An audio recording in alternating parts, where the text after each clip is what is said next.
devez faire quelque chose que les gens ont envie d'acheter. Si vous faites quelque chose que tout le monde s'en fout et que les gens ne veulent pas acheter, vous n'allez pas faire de gros chiffres. Bienvenue dans cette vidéo où je vais expliquer à quel point une offre et une bonne offre est important pour avoir de grands résultats.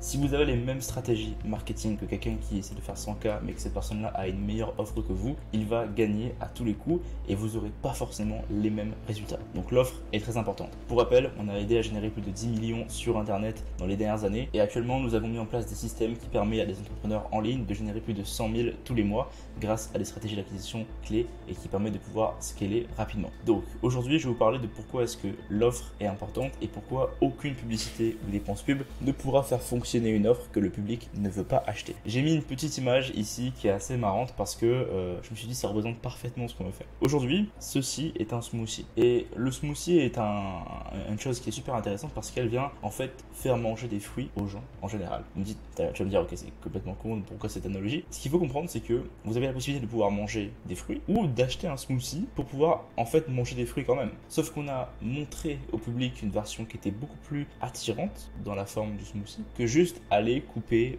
des raisins, aller couper des pommes, aller couper des oranges, se faire un bol, manger ça un par un, alors qu'il pourrait tout mélanger et prendre un smoothie à la place. Ce que je veux dire, c'est que c'est pas tant le fond de votre offre qui va changer, mais la perception qu'a le public de votre offre. Souvent, c'est cette perception-là qui va faire en sorte que le public veut l'acheter ou non, pas forcément le fond de ce que vous vendez. J'espère que c'est compris.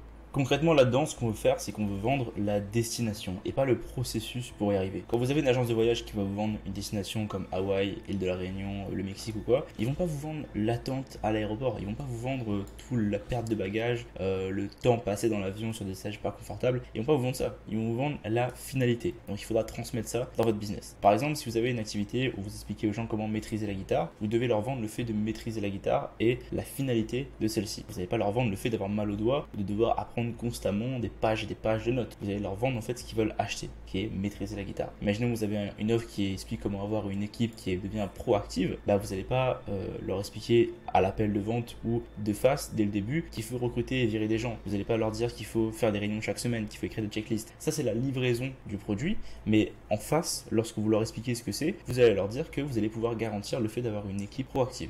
Et c'est ça que les gens cherchent. Les gens cherchent de la transformation et des résultats et pas juste en train de parler de toute la galère que ça va prendre pour y arriver. On ment pas aux gens, c'est important, mais on leur fait comprendre que c'est la finalité qui va compter et on leur vend ce qu'ils veulent acheter. Ici, j'ai mis l'équation de valeur qui vient de Alex Hormozy, donc dans son livre, il a mis l'équation de valeur qui est comme ça. Donc c'est pour pouvoir créer une bonne offre avec un framework qui est très très basique. En français, ça donne ça. En gros, vous allez maximiser le résultat, donc c'est ce qui est marqué Dream Outcome ici. Vous allez maximiser la perception de la réussite de ce résultat, c'est-à-dire qu'en fait vous allez maximiser le fait que les gens vous croient capables de pouvoir leur permettre d'atteindre ces résultats. Ensuite vous allez pouvoir réduire le temps nécessaire pour réussir à faire ce résultat et vous allez réduire la quantité de sacrifices nécessaires. Si on prend l'exemple d'Hawaï, donc vous allez maximiser le résultat, comme par exemple ok on va à Hawaï. Comment est-ce qu'on maximise la perception de réussite de cette finalité-là? On va leur dire, bah voilà, regardez, on a plein d'avions qui volent déjà vers Hawaï, on a déjà réussi à faire ça, les gens ont passé des super vacances, donc ils vont voir que des trucs sont possibles et que des gens ont déjà eu ce genre de résultats. Maintenant, comment est-ce qu'on fait pour réduire le temps nécessaire pour réussir? Bah, si c'est une agence de voyage, en quelques clics seulement,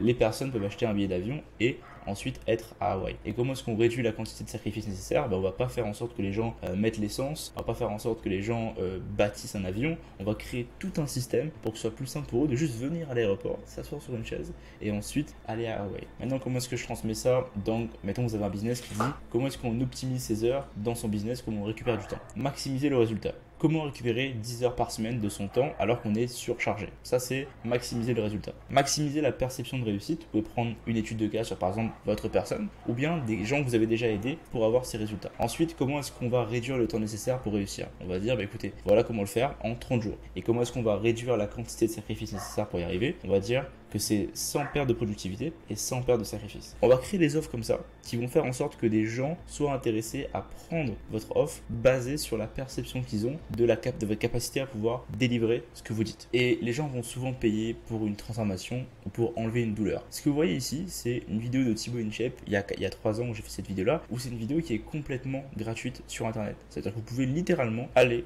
sur cette vidéo-là et regarder l'exercice qu'il fait. Mais pourquoi est-ce que les gens prennent des coachs de sport? Parce qu'ils veulent souvent être accompagnés s'enseigner ou expérimenter quelque chose. Ils veulent payer pour garantir une transformation. On est d'accord que si je prends un coach de sport, je veux pas juste qu'il me dise fais tel exercice et on verra si ça marche. Je sais que si je le prends, je vais forcément avoir un résultat si je suis tout ce qu'il va me dire. Et c'est important de comprendre que je dois suivre tout ce qu'il va me dire pour arriver au résultat. Par exemple, dans un coach de sport, il va me dire ok Brice, tu vas pouvoir atteindre tel poids ou tu vas pouvoir avoir tel abdos, enfin je sais pas ce qu'il va me dire, mais à la fin il va me donner un résultat final, tu vas te sentir mieux par exemple, mais il va me vendre ça. Il va pas commencer à me dire en essayant de me closer pour me vendre ça, voilà tu vas devoir faire tant de répétitions par semaine, tu vas devoir arrêter de manger ça, dormir tant d'heures par semaine, boire 3 litres d'eau. Il va pas me dire tout ça, il va pas me dire toutes les problématiques, les sacrifices que je vais devoir faire pour arriver à ça. Il va me donner en fait l'idée de la finalité pour pouvoir avoir ces résultats. Et les gens vont vraiment acheter s'ils pensent que vous êtes capable de pouvoir livrer ce que vous dites. La plupart des gens qui vont acheter chez moi, c'est parce que j'avais deux de mes plus gros clients qui ont fait un témoignage pour moi pour dire qu'on a généré 10 millions, 100 000 par mois et qui me font confiance là-dedans. Et beaucoup de gens ont vu ce témoignage et m'ont dit ok parfait, je te crois, donc allons-y, il n'y a pas de souci, je te paye pour ça. Et donc c'est complètement grâce à ça que c'est possible. Maintenant, si vous n'avez pas de clients ou très peu, faites des études de cas, montrez à quel point une situation 1 est intéressante, mais la situation 2 vers laquelle vous emmenez est beaucoup mieux que la situation 1. Donc vous pouvez faire des études de cas de transformation entre deux états, l'état avant que vous interveniez et l'état après que vous ayez intervenu. Et si vous avez déjà des résultats, faites des témoignages et rendez-les disponibles gratuitement partout pour que le plus de gens puissent le voir. L'objectif concrètement, c'est de comprendre ce que l'audience veut acheter. Et ça va prendre du temps. Ça va prendre du temps de le faire parce que c'est pas d'un matin que vous allez vous réveiller avec la meilleure offre du monde. Ça, c'est vraiment un truc qu'il faut sortir de sa tête. Vous n'allez pas forcément avoir l'offre directement matérialisée sur un papier et qui va donner des résultats. Ça, c'est faux. Vous allez devoir prendre le temps de réfléchir. Vous allez devoir faire des erreurs. C'est normal, ça arrivera. Moi aussi, j'ai fait des erreurs. Ça va demander un maximum d'interaction avec le public. C'est pas vrai que vous allez faire un truc sur Internet, vous allez lâcher une page de vente et les gens vont l'acheter comme ça et vous allez comprendre comment faire une offre incroyable. C'est pas comme ça que ça marche. Le but vraiment, c'est de communiquer le maximum avec votre audience pour comprendre ce qu'est leur résultat, comprendre ce qu'est leur douleur et comprendre ce que vous voulez régler chez eux en fait. Parce que vous n'allez pas vendre quelque chose que les gens ne veulent pas acheter. Vous devez absolument vendre quelque chose que les gens veulent acheter et vous devez interagir avec eux pour savoir ce qu'ils veulent acheter. Ça va demander plus de travail que prévu. Ça veut dire que vous n'allez pas juste vous dire ok, je vais apprendre aux gens comment faire du yoga. Vous allez devoir voir avec eux, ok, je vais devoir apprendre avec eux, je vais devoir voir avec eux c'est quoi leur niveau d'élasticité, je vais devoir voir avec eux est-ce que ils ont un environnement de vie qui permet de pouvoir être moins stressé pour le yoga. Il va falloir voir avec eux s'ils ont les moyens d'acheter un tapis ou quoi. Il va falloir travailler en fait sur toutes les sphères qui permettent à votre client d'avoir des résultats pour ensuite avoir le maximum d'infos pour bâtir une meilleure offre. Ça va demander parfois de repositionner votre offre aussi parce que vous avez votre idée de ce que vous voulez vendre, mais ça se peut que les clients ne veulent pas acheter ça. Donc vous allez devoir repositionner ce que vous faites pour faire quelque chose que les gens ont envie d'acheter. Et ça va demander potentiellement des changements de prix, donc potentiellement voir comment ajuster le prix par rapport à ce que votre client veut. C'est important d'aller chercher sur le terrain ce que vos clients veulent acheter. Ça sert à rien de venir avec une idée comme ça d'offre en disant ça y est, je vais vendre ça maintenant parce que je vais essayer de vendre, parce que moi je suis quelqu'un de borné et de têtu et je vais vendre ça. Ça sert à rien. Autant aller demander à votre audience ce qu'ils veulent acheter,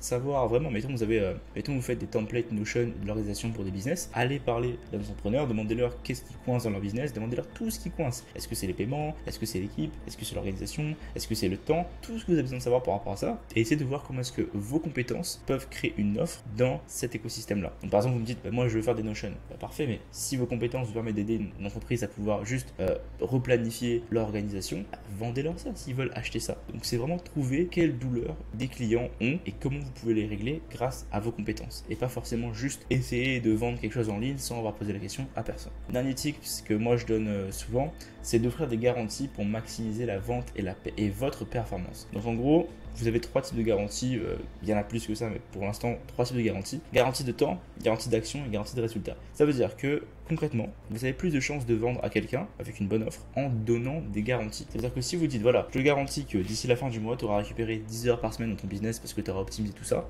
vous avez garanti quelque chose. Donc là, forcément, vous devrez livrer ce que vous avez garanti et ça vous force à être bon dans vos actions et à performer et à avoir un service qui devient au top du top. Parce que si je dis à quelqu'un, voilà, ton business c'est de faire économiser 10 heures par semaine à un entrepreneur d'ici la fin du mois. Et si la personne me dit, mais je ne peux pas garantir ça, pourquoi je ne peux pas le garantir? Quelles actions devraient être en place pour que ça soit possible? Donc il faut vraiment réfléchir à ça pour pouvoir donner le maximum de contexte et d'informations aux clients à qui vous vendez quelque chose. Garantie d'action, c'est que vous allez dire d'ici la fin du mois, je t'aurai bâti 3 tunnels de vente, ou d'ici la fin du mois, je t'aurai livré la bouffe que tu as besoin d'avoir chez toi pour pouvoir faire des plats, par exemple. Pareil, c'est une garantie. Garantie de résultat, c'est le plus compliqué, c'est ok, d'ici la fin du mois ou d'ici 3 mois, tu auras un système qui fonctionne pour t'obtenir des clients en continu encore et encore. Et donc ça, c'est plus compliqué parce que ça permet de pouvoir, ça demande d'avoir plus d'actions mises en place. Mais si vous arrivez à faire ça, moi, c'est ce que je fais. J'ai à mes clients, par exemple, ok, d'ici 3 mois, tu sauras comment être autonome sur le fait de trouver des clients qui veulent acheter chez toi de façon, en prenant des inconnus qui ne te connaissent pas et qui voudront acheter chez toi de façon automatique. C'est la garantie. C'est-à-dire que si dans 3 mois, j'arrive pas à livrer ça ou que les personnes n'ont pas réussi à avoir ce genre de résultat, soit je les rembourse, soit on continue de les aider jusqu'à ce que ce soit le cas. Vraiment, en fait, essayez de trouver un moyen d'avoir une garantie dans vos offres, ça va vraiment aider. Concrètement, ce que je voulais dire par là, dans tout ça, c'est que vous devez créer une offre qui intéresse les gens. Vous devez faire quelque chose que les gens ont envie d'acheter. Si vous faites quelque chose que tout le monde s'en fout et que les gens ne veulent pas acheter, vous n'allez pas faire de gros chiffres. Mes clients, actuellement, ceux qui font l'immobilier, ils n'ont pas juste une offre en disant comment investir dans l'immobilier. Ils ont une offre qui explique aux clients, ok, on va lever du crédit avec toi, on va t'aider à comprendre comment aller lever du financement et du crédit, on va t'aider à trouver les biens immobiliers, on va t'aider à trouver les locataires, on va t'aider à manager tout ça pour que tu sois tranquille à la fin, dans 3 à 6 mois, en recevant tes loyers tous les mois. Quand vous avez ça comme offre, c'est beaucoup mieux que juste je vais t'apprendre à investir en immobilier puis on verra si tu réussiras. Donc vraiment, il faut comprendre comment est-ce que ça fonctionne et comprendre en fait ce que vos clients veulent acheter et quels résultats ils veulent avoir, et vendez maintenant ce que eux veulent acheter à travers les résultats que vous pouvez transmettre. Pour plus d'informations, il y a un lien juste en dessous de la vidéo si vous voulez prendre rendez-vous avec moi ou juste participer au groupe Facebook, parce que je donne beaucoup de valeur gratuitement comme ça. Le but, c'est de pouvoir aider les gens à scale leur business et qu'après vous ayez tellement de problèmes parce que vous avez beaucoup de prospects et de systèmes d'organisation que vous venez à moi pour pouvoir vous aider à régler ça. Donc vraiment, déployez ces offres-là et testez continuellement votre marché pour savoir quelle est la meilleure offre selon eux.